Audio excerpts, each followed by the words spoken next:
Il-maġġoranza tal-Maltin u l-Awċin huma sodisfatti bil-benefiċċji soċjali li joffri l-Istat Malti. Dan ħareġ minn studju li sar mill-professur Vincent Marmara li fih ħadu sem iktar minn 600 persuna u li ġie ppreżentat waqt seminar.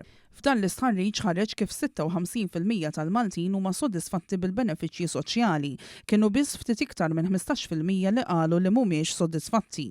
Mill-istess tħarriġ ħareġ ukoll kif iktar minn 6 minn kull 10 qalu li bl-investiment soċjali raw titjib fil-kwalità tal-ħajja tagħhom.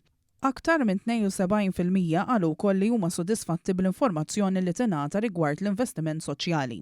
Is-Segretarju Permanenti fih dan il-Ministeru Mark Musu sostna li fl-aħħar snin iddaħħlu komplew jissaħħu l-miżuri soċjali. B'dan l-istudju ridna nifhmu x'inhi l-perċezzjoni tan-nies dwar il-sistema tal-pajjiż tas-servizzi soċjali b'mod ġenerali.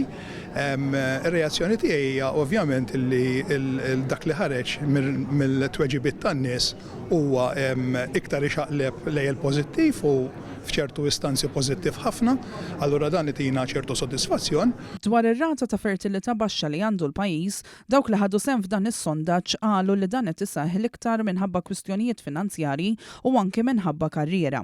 B'żewġ terzi ta' dawk li ħadu sehem qalu li għandu jkun hemm iktar inċentivi biex il-koppji ikollhom iktar tfal.